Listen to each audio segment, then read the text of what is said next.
Hola, ¿qué tal? Buenas noches, bienvenidos. Esto es Zona Franca. Semana a semana el mapa político sigue cambiando y las campañas suman y restan apoyos, por lo que cada día las cuentas sobre posibles votos cambian. En el petrismo, la sorpresa fue la llegada, el aterrizaje intempestivo de Alfonso Prada a la campaña y lo que muchos consideran que es el antesala del apoyo oficial del expresidente Juan Manuel Santos a Petro, pues Prada es una de las personas de confianza de Santos, incluso aún es su abogado en varios procesos penales.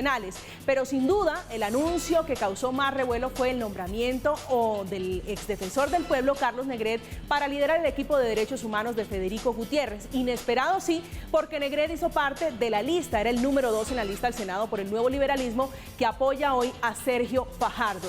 Pero como hay quienes suman, otros restan, y un grupo de 50 líderes del Partido Verde, que en las pasadas elecciones apoyó en su totalidad a Fajardo, se unieron a la campaña de Petro. Encabezados por Camilo Romero, le entregaron sus tradicionales y habituales girasoles al candidato de la izquierda. ¿Qué se viene para las campañas? ¿Cuáles son los movimientos que suman o restan votos a los candidatos? Ese es el tema de debate, de conversación esta noche en Zona Franca. Bienvenidos.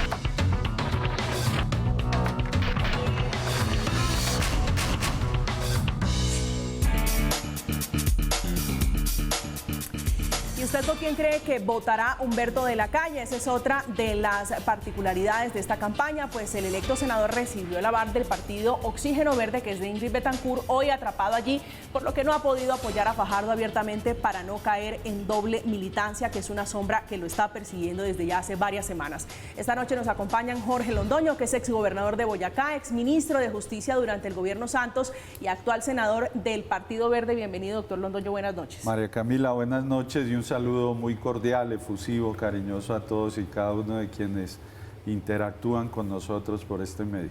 Juan Pablo Echeverry, que es politólogo de la Universidad del Norte, fue edil de Bogotá, un hombre muy activo, tuitero político, muy activo en la política. Bienvenido, buenas noches. Muchas gracias, María Camila, un placer estar aquí. Un saludo a todos los que nos ven, senador, un placer tenerlo aquí para debatir, y entiendo que Catalina está virtual, ¿no? Sí, señor, desde Cali nos acompaña Catalina Ortiz, que es representante a la Cámara por el Partido Verde y actualmente jefe de debate de Sergio Fajardo. Bienvenida, Catalina, buenas noches. Buenas noches, María Camila, muchas gracias por la invitación. Un saludo al senador Jorge y por supuesto a Juan Pablo y a todos los que nos están viendo esta hora. A usted muchísimas gracias. Comienzo con las damas. ¿Cómo está viendo usted, Catalina, el panorama político ya cuando quedan un poquito menos de 2 meses para resolver esta situación de la carrera por la presidencia de Colombia?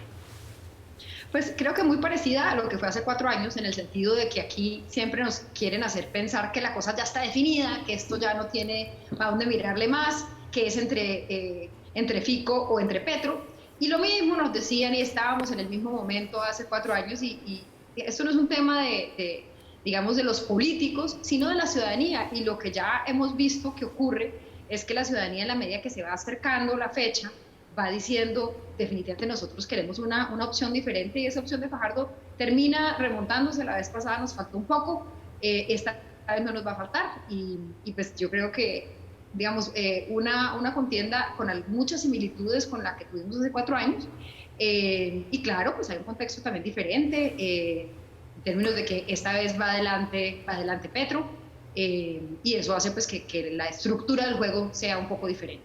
Doctor Londoño.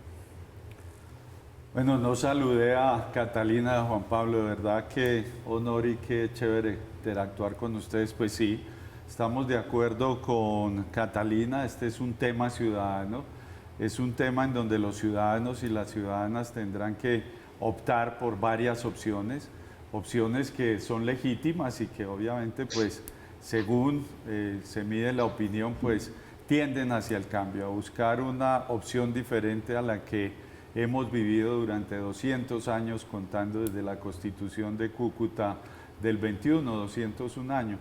Entonces es un tema ciudadano en donde la opinión pues se inclina a buscar una alternativa. Sí, Juan Pablo. Pues yo creo que esto está definido.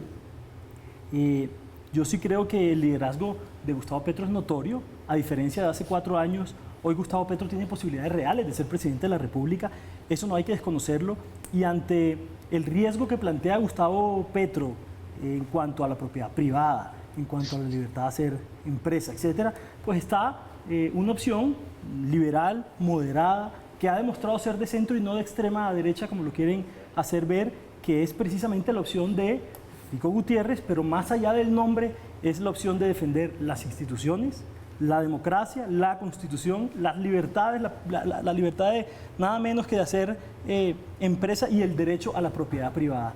Esa es la dicotomía y yo creo que eso está planteado. Yo no voy a hacer críticas hacia el sector que representa Sergio Fajardo porque lo necesitamos, porque yo creo que si Sergio Fajardo fuera el presidente, él no cambiaría las reglas del juego, no cambiaría el modelo económico del país, así que ese sector lo necesitamos de este lado que respeta las instituciones. ¿De este lado es hacia el fiquismo, hacia Federico Gutiérrez? Sí, es eso que estamos representando, más allá que decir que es un nombre, ¿no?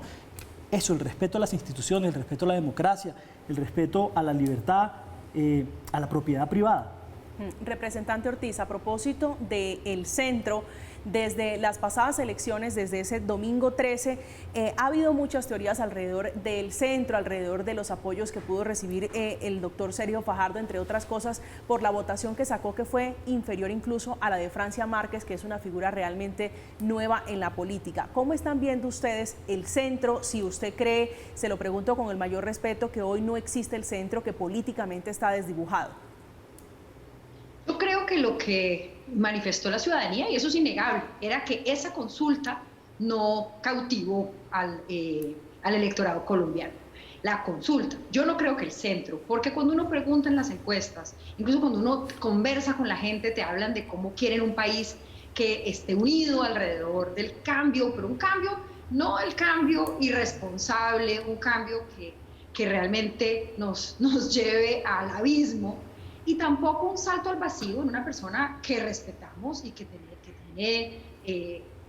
tiene sus virtudes, pero que también no consideramos que representa más de lo mismo, ese continuismo tan angustiante para toda esa cantidad de gente que durante este periodo, es que recordemos que en estos 4 años ha habido más de 1 millón de personas en Colombia, solo le hablo del Valle del Cauca, de personas que eran de clase media emergente y volvieron a caer en pobreza. Esa cantidad de colombianos que estaban haciendo un esfuerzo enorme por educar a sus hijos, por salir adelante, se cayeron en este gobierno.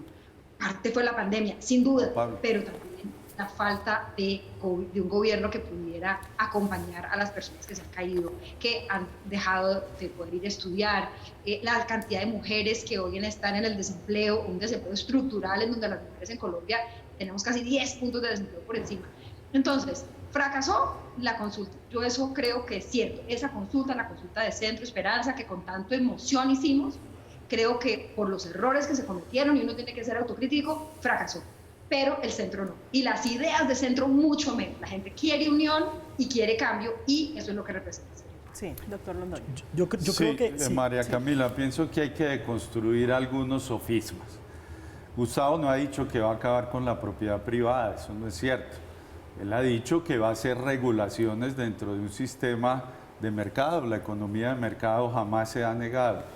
En temas, por ejemplo, como la agricultura, cuando se hizo cipote escándalo por lo de la expropiación, pues resulta que hay una ley que en la época del presidente Uribe se sancionó y allí estaba incluida la expropiación. La expropiación siempre con indemnización, que es lo que se ha planteado. El tema, uno ve algo que es de verdad increíble, que es que le van a quitar la casita a las personas que tengan más de 3 habitaciones y entonces que en 2 de ellas se vayan a ir a vivir los venezolanos. Hombre, me parece que esa deconstrucción hay que llevarla a cabo, porque uno de los elementos que más funcionan en política es el miedo. Y eso lo estudió muy bien un autor, Guillermo Ferro, en un libro espectacular que se llama El Poder, en donde demuestra que desde el medioevo el miedo ha tenido buen resultado. Entonces pienso que no. Nosotros tenemos la claridad como la tenía o la tiene Pepe Mujica de que el capitalismo hay que desarrollarlo para poder repartir mejor la riqueza, que es lo que se ha planteado. Entonces no es cierto que se vaya a acabar con la propiedad privada, que se vaya a expropiar. Es decir, esos son sofismas que hay que replantear y que hay que aclarar sobre todo. Juan Pablo. Repartir mejor la riqueza, ha dicho el senador, lo ha dicho Gustavo Petro, y ahí caemos en la gran falacia que tiene sumida en la pobreza América Latina. Y es esa gran mentira de que para enriquecer a los pobres hay que empobrecer a los ricos. No, señor, hay que generar empleo, y el empleo se genera a partir de la generación de empresas, de la creación de empresas. Aquí hay que sacar a la gente de la pobreza, por supuesto que sí, pero no empobreciendo a los ricos. Es Gustavo Petro quien ha dicho, quien ha hablado de tierras improductivas y que hay que repartir eso también. Yo sí tengo que ser claro, la libertad, perdón, el derecho a la propiedad privada es sagrado.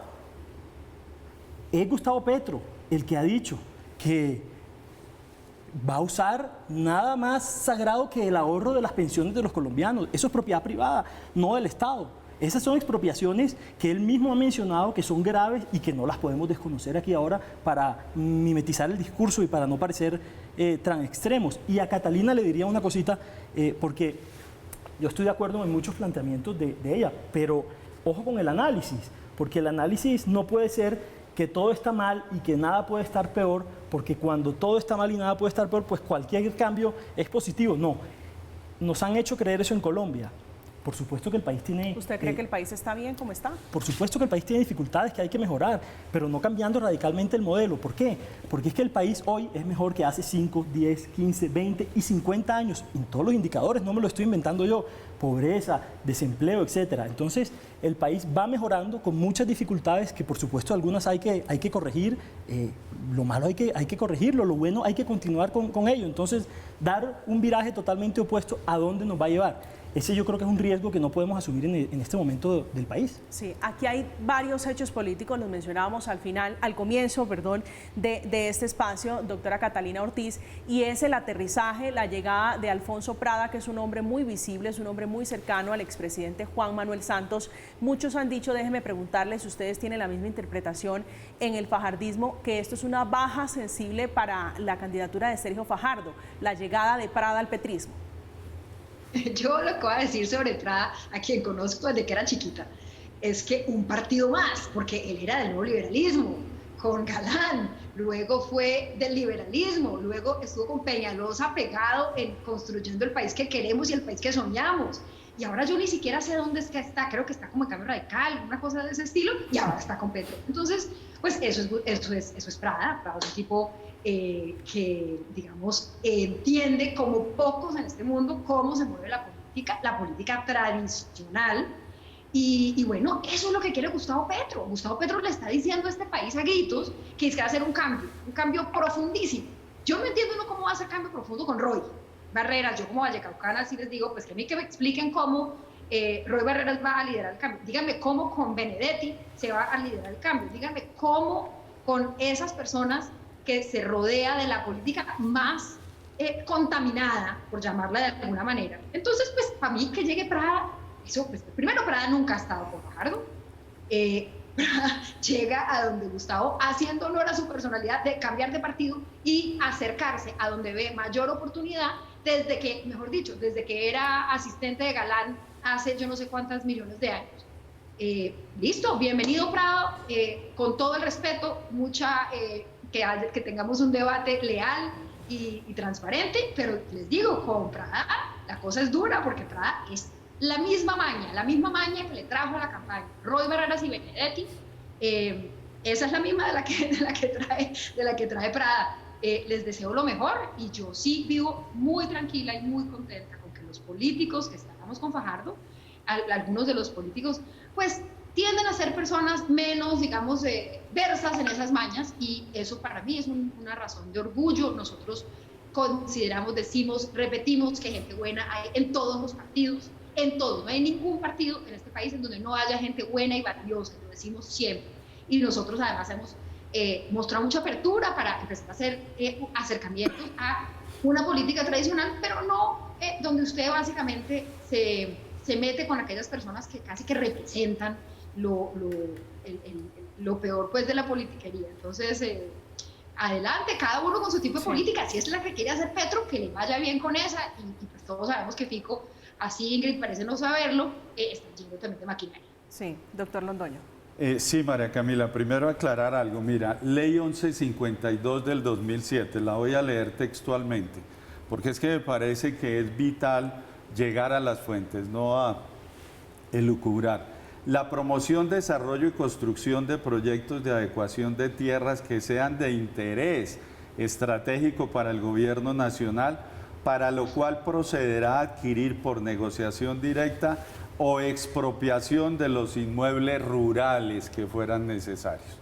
Quien habló primero de eso en estos últimos tiempos, pues obviamente fue el expresidente en el 2007 y muchos presidentes han hablado de expropiación con indemnización. Entonces, dicho eso no es problema. Es decir, lo que pasa es que cuando alguien lo dice, entonces se sataniza, pero cuando otro lo dice, pues es normal. Y a mí me parece que eso es algo normal.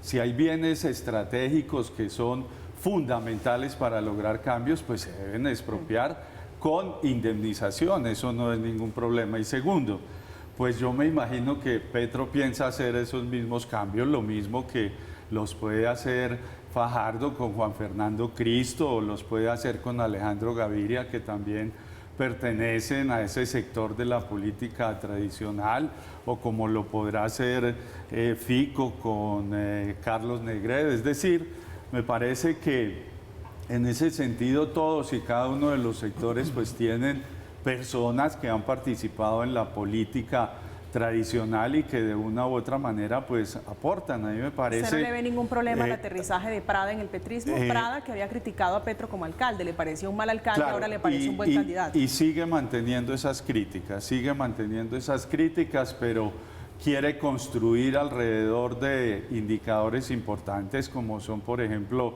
el desarrollo del proceso de paz, como es, por ejemplo, la lucha contra la pobreza, contra la miseria.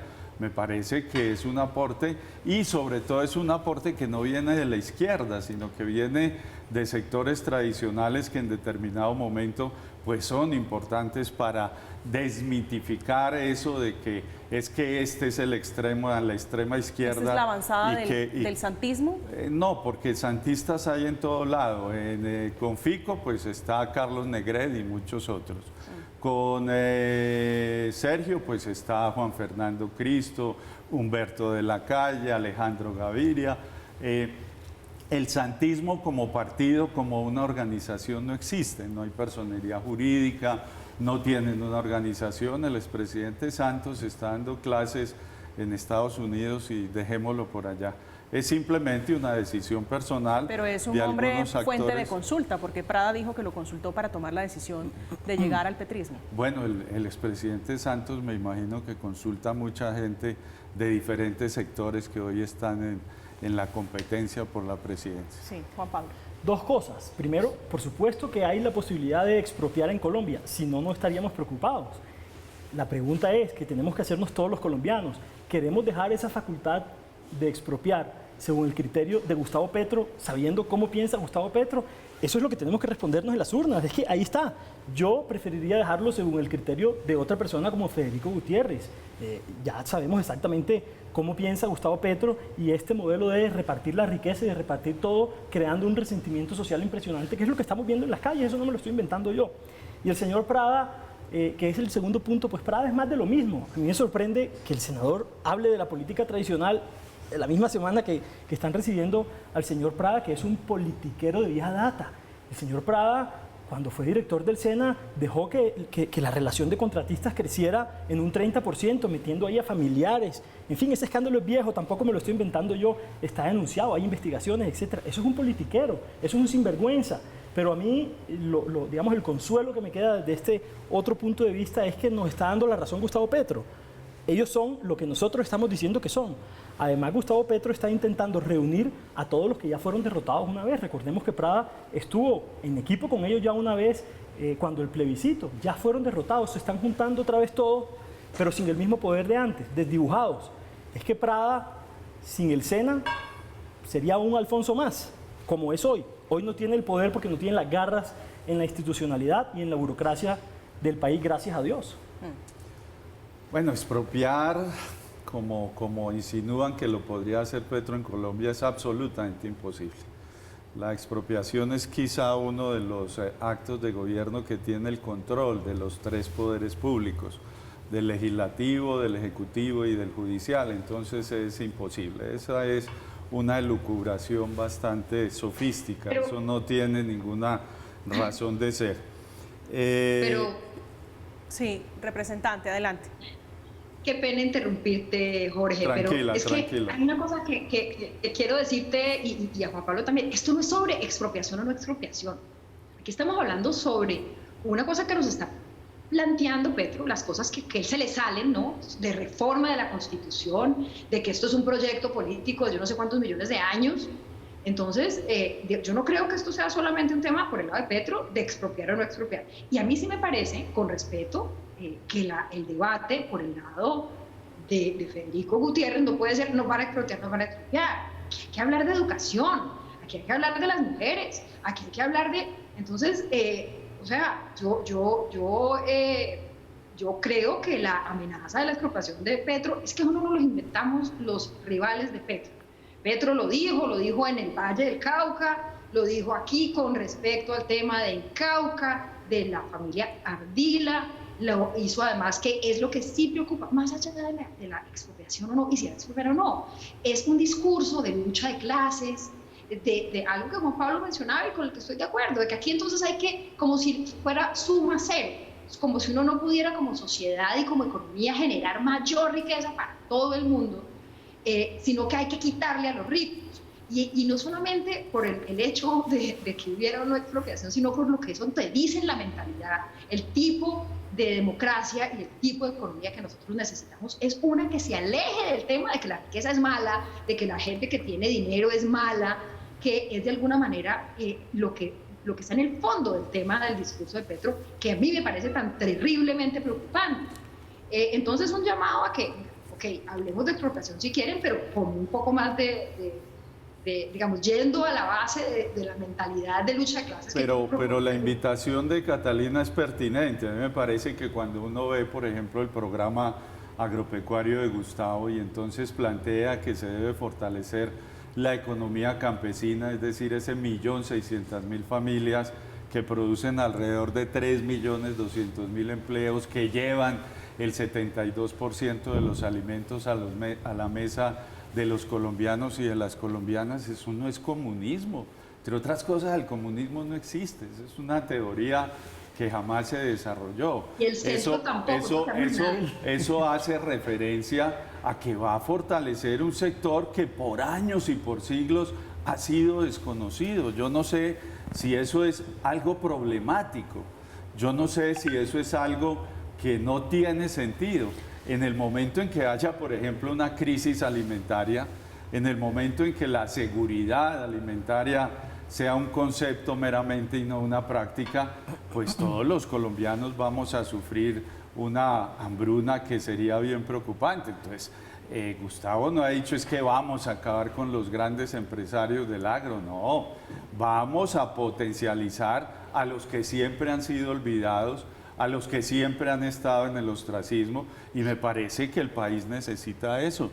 Yo no veo que ese sea un planteamiento demasiado demoníaco, demasiado oscuro, sino es un planteamiento que además la sociedad lo pide, porque esos olvidados, esos rezagados, esos que han estado en la historia del país siempre desconocidos, pues lo que hoy gritan y lo que hoy piden es que se les reconozca y que obviamente pues puedan formar parte de esta sociedad de la cual han sido excluidos. Yo quiero hacer una concesión hoy al senador. El programa de Gustavo Petro es una berraquera, sin duda. Ese no es el problema con Gustavo Petro. El problema no es que Gustavo Petro sea comunista o que el comunismo exista o no.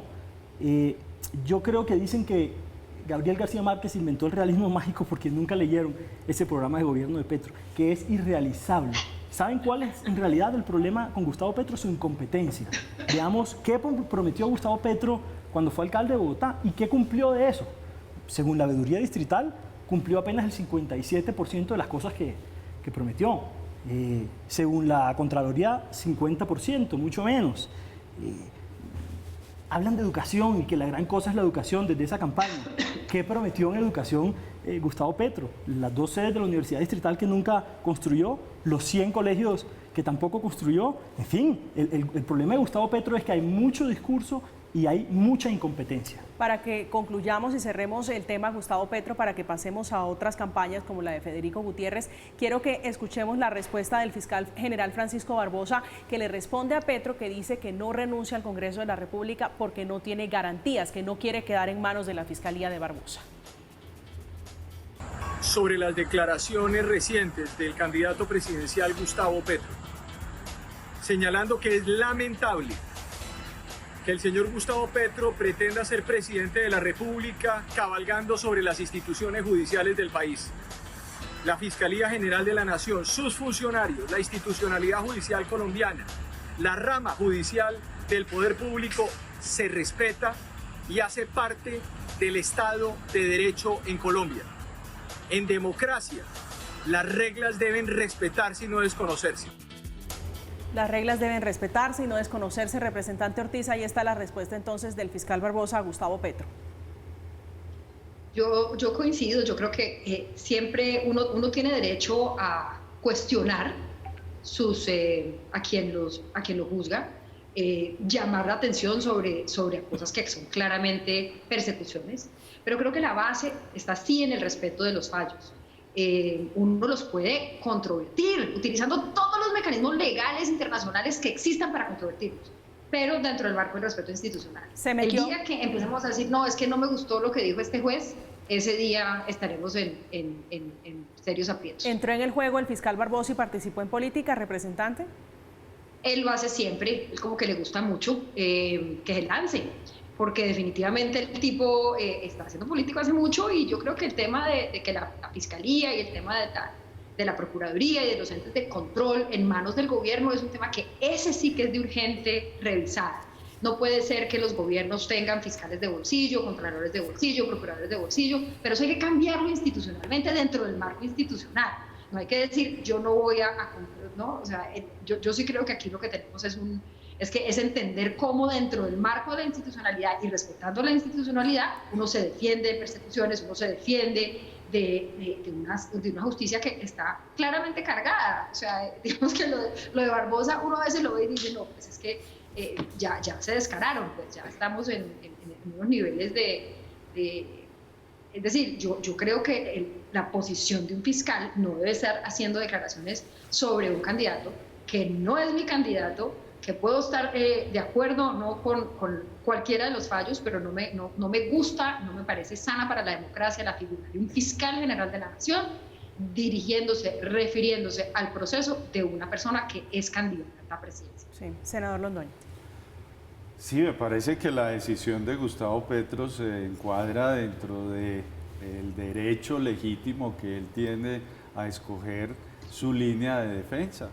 Eso sí no le veo ningún problema. ¿Eso no es deslegitimar las instituciones? No, porque él puede continuar como senador de la República y que lo juzgue la Corte Suprema, así como hubo un expresidente que renunció para que lo juzgara la Fiscalía, pues otro se puede quedar ahí para que lo juzgue la Corte Suprema de Justicia. Que eso fue lo que hizo Álvaro Uribe, renunciar a la Corte para aterrizar en la Fiscalía. Correcto, y eso es legítimo. A mí me parece que eso no hay que satanizarlo, porque eso responde a la estrategia de defensa de cualquier persona que está siendo investigada. Si siente más garantías con la Corte Suprema de Justicia, pues bueno, bienvenido. Y si otro sintió más garantías con la Fiscalía, pues bueno. ¿Y frente al fiscal es participación o no en política? Pues me parece que las decisiones que tome un congresista no deben ser comentadas por ninguna autoridad judicial. Las autoridades judiciales se deben pronunciar a través de sus sentencias, a través de sus autos, a través de su ejercicio interno. Juan Pablo. Yo no soy defensor de oficio del fiscal, él tendrá los suyos. A mí me gustaría ir un poquito más allá con una reflexión. Yo creo que en la reforma a la justicia que se hace en Colombia hay que meter a la fiscalía y a la forma en cómo se elige el fiscal. Hay que pensar en eso. Por ejemplo, por la forma como se elige el fiscal ahora, nadie tiene la responsabilidad política de lo que haga el fiscal. Miremos el caso de los Estados Unidos. Pues lo nombra el presidente pero el presidente es el responsable político de lo que haga el fiscal general. Aquí no.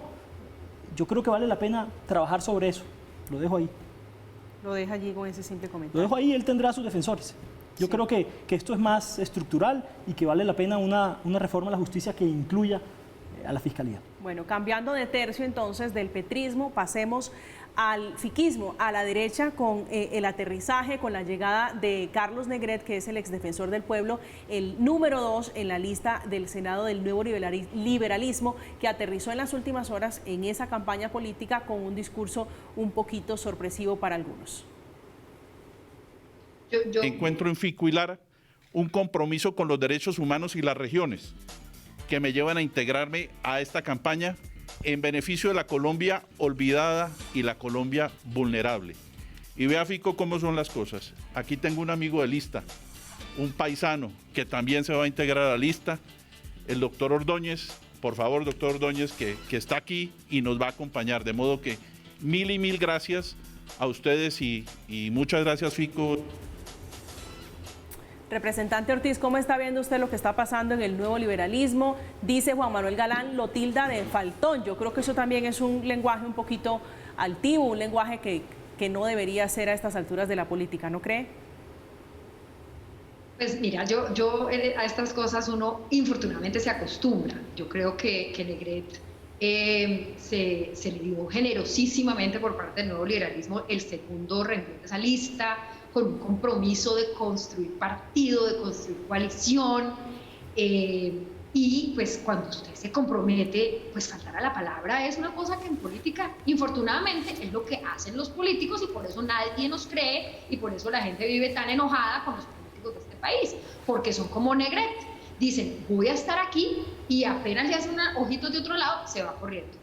Yo tengo una tranquilidad enorme y es que nosotros nunca hemos sido una política llena de figuras políticas que están con nosotros. Siempre hemos sido llena de figuras más ciudadanas, así como Negret se fue para allá. Nosotros esta semana tuvimos la carta de más de 300 académicos, políticos que dicen yo estoy con Fajardo. Entonces, digamos que esto demuestra tu tipo de belleza.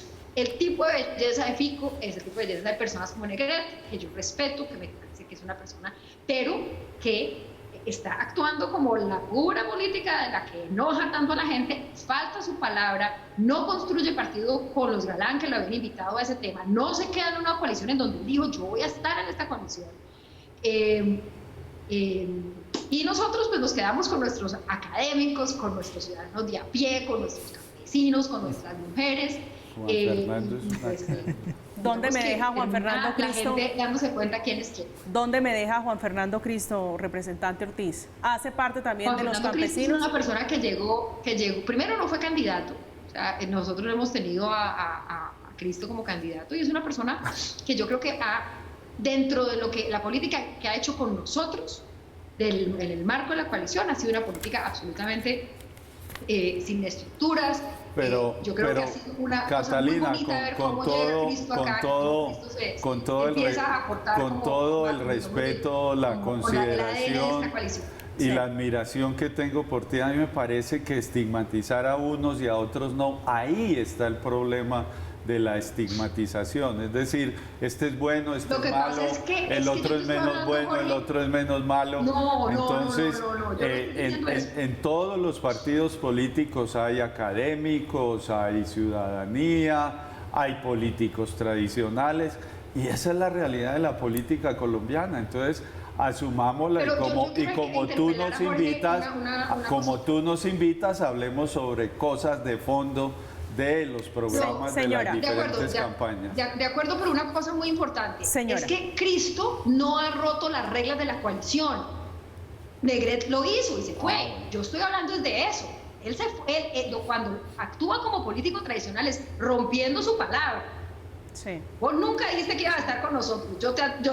Y allá quiero ir. Usted es de los verdes. Usted es senador, doctor Londoño, por los verdes. Sí, señora. ¿No es verdad? Sí, señora. ¿Por qué Fajardo no convence a todos los verdes? ¿Qué pasa con Fajardo? En el verde, después de un arduo debate, entonces se decidió libertad y unos iban con Fajardo, otros iban con Petro.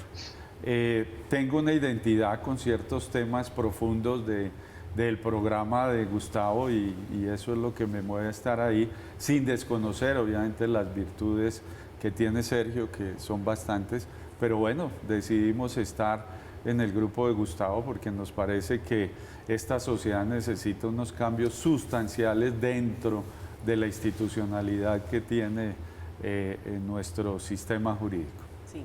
Estamos en Zona Franca, estamos hablando del panorama político, la foto a estas alturas de la carrera por llegar a la presidencia de la República. Con datos, el senador más votado del Partido Verde es el youtuber Jonathan Ferney Pulido Hernández, conocido como JP, que publicó un sondeo en sus redes sociales en los cuales los candidatos con más votos figuran Gustavo Petro y Rodolfo Hernández. El hecho fue cuestionado por simpatizantes de Fajardo. Ya regresamos.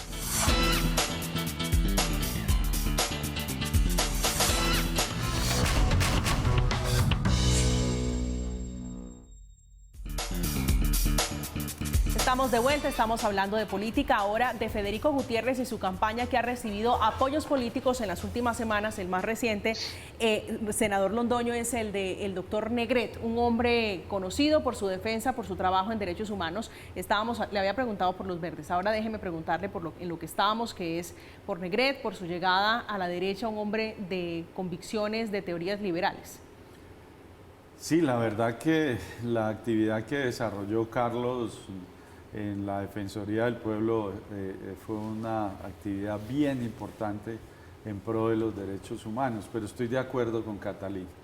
Romper las reglas de juego me parece que no es bueno para quien tiene una imagen de ser un verdadero demócrata, una persona coherente, y el problema está en lo que expresaba Catalina, rompió las reglas de juego. Y me parece que ahí es donde está el problema. ¿Se le fueron las luces a Juan Manuel Galán cuando le dijo faltón?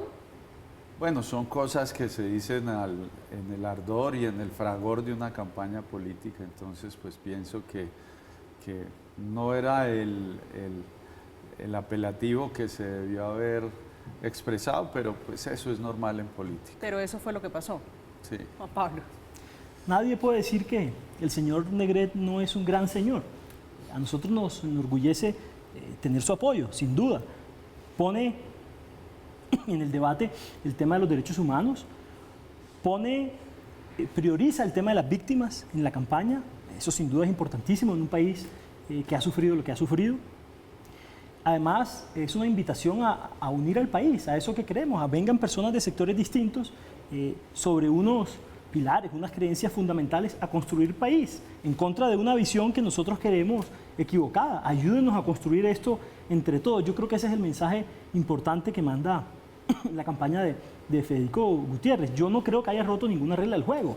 El señor pidió permiso para el apoyo, le dieron el permiso en su partido para apoyar la... Él dijo me voy, pero no dijo para dónde. Claro, pero entiendo que se reunieron y dijo que iba a apoyar la campaña de Federico y le dieron el permiso. En fin, yo lo que creo es que los Galán no han entendido que su proyecto acaba de ser derrotado y sigue siendo derrotado. ¿Cómo y dónde? En la consulta, en la parlamentaria, etcétera. Entonces, yo también creo que lo más politiquero es creer que el estar en un partido o no obedece a una disciplina para perros. No, señor, aquí la gente está en libertad de pensar como quiera y el señor Negret también y cualquier ciudadano de Colombia. En esta campaña de Federico Gutiérrez son bienvenidos las personas de todas las tendencias. Hay apoyos buenos y malos, le leo. Pero en todas partes. Es que la política, el ser humano es bueno y malo. Hay gente buena y mala en todos los partidos. El senador es un gran señor que lastimosamente está en la campaña de Gustavo Petro. Entonces, yo creo que esto es construir entre todos. Olvidémonos de la disciplina para perros. El país está pidiendo otra cosa. El país está pidiendo temas, propuestas. En eso creo que coincidimos todos. Entonces, eso es lo que representa Negret. Un tema, derechos humanos, propuesta, las víctimas como prioridad. Construyamos sobre eso, pero entonces ahora un gran señor como Negret decir no, que qué malo que politiquero porque se fue para allá, pero si se hubiera ido a otro lado entonces tal vez no sería tan politiquero. No, dejémonos de eso y yo creo que sigamos avanzando en la construcción del país que queremos. Sí, yo creo que hay consenso en esta mesa sobre la tarea que hizo el doctor Negret en la Defensoría del Pueblo y también consenso en algún sentido en la forma como se fue del nuevo liberalismo, Juan Pablo. Pero quiero preguntarle sobre las críticas de algún sector que dice tan coja está la campaña o estaba la campaña de Federico Gutiérrez que no tenían a estas alturas cuando faltan ¿cuántos días para las elecciones? ¿55? días para las elecciones aproximadamente, no tenían el componente de derechos humanos que ha sido materia de debate tal vez en los últimos 5 o 8 meses en el país, incluso de protesta social.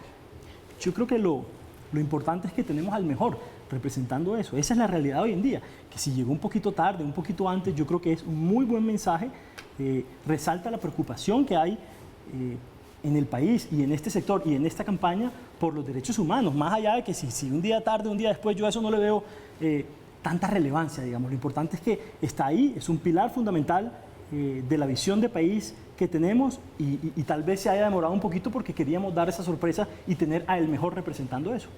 Doctor Londoño. Sí, dos cosas que a mí me preocupan. Habermas plantea que la política contemporánea necesita una relación de verdad entre elegidos y electores. Y eso implica coherencia, es decir, pensar, decir y hacer lo mismo. Cuando Carlos estuvo en la lista del nuevo liberalismo, pues él asumió y aceptó unas reglas de juego. En el caso hipotético de que hubiese salido senador de la República, entonces, ¿qué hubiese sucedido? Del estilo Manguito, pues al otro día ya estaban en otro partido. Es su decisión, sí, es legítima, pero me parece que sí faltó al cumplimiento de unas reglas de juego, porque me imagino que cuando le ofrecieron ese segundo renglón era bajo la égida y era bajo la condición de que asumiera los compromisos de la coalición de la esperanza. Representante Ortiz, quiero que pasemos al capítulo Fajardo, atrapado, discúlpeme, el doctor Humberto de la Calle atrapado en oxígeno verde de alguna manera por Ingrid Betancourt, por estar en un partido chiquito, un partido que le sirvió como vehículo para poder llegar al Congreso de la República. ¿Qué va a pasar? ¿Cómo están leyendo ustedes la situación del doctor de la Calle, él queriendo apoyar a Sergio Fajardo y preso en ese partido? Miren, yo realmente el tema de Verde Oxígeno y de Ingrid me desconcierta. Nosotros, digamos, Ingrid fue una persona muy activa en la creación de esa coalición Centro Esperanza y se generó un consenso. Es que esto no fue una cosa donde nosotros la obligáramos a ella. Ella ayudó a construir este consenso y alrededor de ese consenso fue que algunas personas se metieron a la lista de la coalición avaladas por Ingrid Betancourt. Cuando ella se retira de eso, se retira un poco unilateralmente, porque pues incluso siendo el Partido Verde Oxígeno, pues ella tenía que hacer asambleas y tenía que realmente convocar a la gente. Ella se manda como candidata presidencial, toma un montón de decisiones, digamos, en mi opinión, un poco unilaterales, si bien ahí se han preocupado por más o menos tenerlas legalizadas. Y lo que termina pasando es que una persona como Humberto de la Calle, que se mete a encabezar una lista con un proyecto político detrás, que era la coalición Centro Esperanza, con el compromiso de construir Verde Oxígeno, pero de construir Verde Oxígeno en el marco de una coalición de centro, una coalición. Es realmente increíble que se haya caído que Ingrid haya decidido salirse, sin mayor, digamos, consenso con nadie. Y que haya dejado a un montón de personas, también está ahí Daniel Carvalho, un representante de la Cámara maravilloso de Antioquia, atrapados en el partido. Los argumentos de Ingrid de que han podido renunciar, que realmente lo que demuestran es que pues ella tiene ese partido, pareciera más como una cosa un instrumento para el avance de ella en la política y no para la construcción de lo que ella había dicho, que era una coalición. Entonces, pues, a mí me parece realmente triste. Me encantó la salida, los que no la hayan visto, búsquenlo en las redes, la manera como de la Calle, con muchísima creatividad, está diciendo por quién voy a votar yo.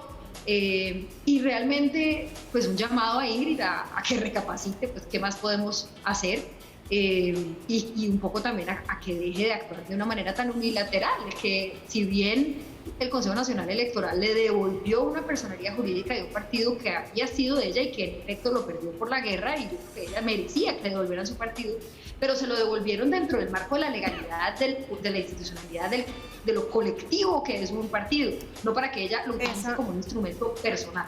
Esa es la gran reflexión a la que están llamando desde muchos sectores a Ingrid Fajardo, a Ingrid Betancourt, a propósito de Sergio Fajardo, que anunció de la llegada a la Casa de Nariño crearía el Ministerio para las Mujeres y el de Seguridad y Convivencia Ciudadana. Estamos en Zona Franca, vamos a hacer una pausa. Al regreso, las conclusiones sobre el debate de cara a las presidenciales, a la fotografía política que tiene en este momento el país. Ya regresamos.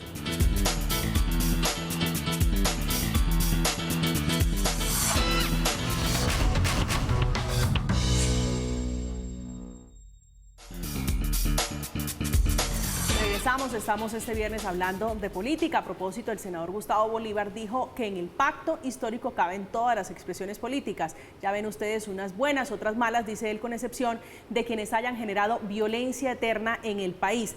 No está contando allí los señores del Partido Comunes que se sumaron o por lo menos ofrecieron públicamente el apoyo a Gustavo Petro. Pero quiero volver, Juan Pablo, a la doctora Ingrid Betancourt, que va a tomarse un café con el expresidente Álvaro Uribe Vélez, coqueteo de lado y lado político. ¿Cómo están leyendo ustedes ese acercamiento?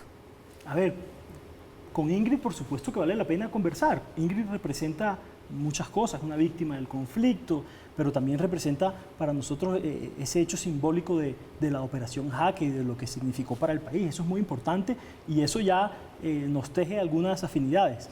El problema con Ingrid es que la metieron en una cosa que llamaron centro, que no tiene ninguna forma, es como una colcha de retazos en donde no pudieron coser un pedazo con otro porque no tiene la misma forma. ¿La metieron o se metió? Son incompatibles. Claro, se metieron todos, porque es un invento de ellos. O sea, lo de la calle es, él mismo tendió su trampa, él se metió ahí, aceptó el aval y por supuesto ahora le toca responder por eso. Pero precisamente como eso, en ese desorden no han podido configurar un mensaje, además todo eso lo ha visto el país, por eso salieron derrotados en la consulta, por eso le fue como le fue en las parlamentarias, etcétera. Entonces, Ingrid, que salió de la coalición Centro Esperanza peleando con Alejandro Gaviria, anunciando maquinaria, se va para el Centro Democrático, digo, a donde el presidente Álvaro Uribe Vélez, que tiene toda la maquinaria, por lo menos tiene congresistas, tiene maquinarias. Puede tener maquinaria, ahora vale la pena definir qué es la maquinaria, qué tipo de estructura, etcétera. Eso es debatible, por supuesto, y está bien debatirlo en aras de la transparencia, pero no se puede decir que el Centro Democrático no ha tenido opinión. El Centro Democrático ha gobernado con amplias mayorías durante muchos años. Se ganaron la presidencia de Álvaro Uribe, se reeligió a Álvaro Uribe y todo lo que ha venido después, el plebiscito. Es que nosotros ganamos el plebiscito con maquinaria, la maquinaria estaba al otro lado. Entonces, bueno, definamos el tema de la maquinaria, qué bueno que eso esté en el debate, a mí me parece sano para la democracia, pero ahora no vengan a decir que es que aquí todo lo que nosotros representamos en el Centro Democrático es corrupción. No, señor, si hay algunos casos puntuales, que se debata, que el que haya hecho cosas pague por ello, pero un momentico, nosotros hemos logrado conquistar la opinión del país en muchas ocasiones y queremos, ojalá, contribuir a este debate nacional del momento en el que vivimos. Sí, doctor Londoño, me quedan 3 minuticos para que distribuyamos entre todos, para que concluyamos la foto de hoy, el panorama político, con una registraduría más bien generando desconfianza en el espectro político.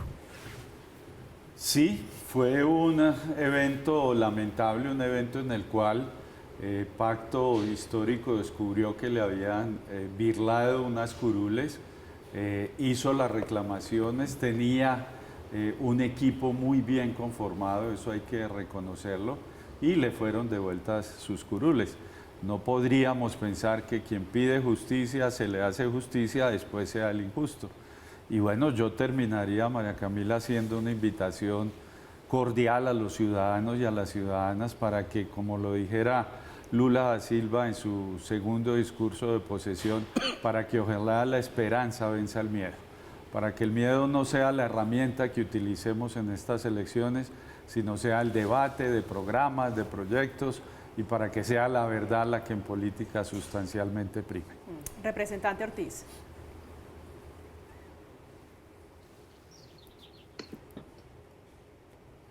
Se me perdió la señal un segundo. Le decía sus conclusiones alrededor, ¿cómo cree que va a terminar todo esto? Ya estamos casi en la recta final.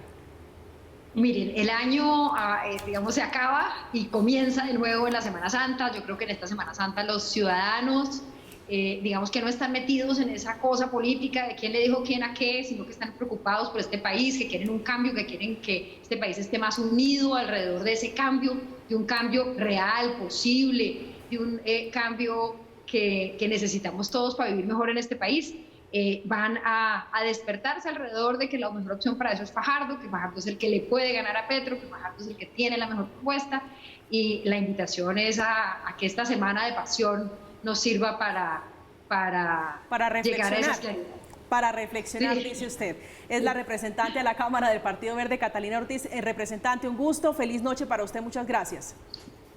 Muchas gracias a todos. El senador del Partido Verde también, Jorge Londoño, un gusto, señor, tenerlo esta noche acá en Zona Franca. El gusto fue mío, María Camila, compartir con Juan Pablo y con Catalina, de verdad, muchas gracias, y con todos los televidentes, con todos quienes interactuaron con nosotros, gracias. A usted, muchas gracias. Juan Pablo Echeverri, que es politólogo, un hombre muy activo en la política. Muchas gracias, señor. Muchísimas gracias a todos, un honor haber estado aquí. Somos más los que creemos en un país que respeta las libertades individuales, que respeta la propiedad privada, la democracia y la institucionalidad. Por eso vale la pena unirnos y por eso yo le traía este regalito a la representante. No importa que lo use después de la primera vuelta. Yo se lo guardo. ¿Qué dice ahí? Yo se lo guardo porque aquí cabemos muchos más. Los que cabemos aquí somos la mayoría y vamos a ganar las elecciones. La respectiva cuña política. Cerramos la semana con una imagen. La imagen política de esta semana es la de Humberto de la Calle, que definitivamente, preso en Oxígeno Verde, se lanza al ruedo y hace pública su intención de voto. Ven ustedes la imagen, dicen por quién creen que voy a votar, y ya sabemos por quién va a votar, muy seguramente por el doctor Sergio Fajardo, hacia donde están sus afectos. Llegamos al final de Zona Franca. A ustedes, como siempre, un gusto. Gracias por acompañarnos. Que tengan una feliz resto de semana.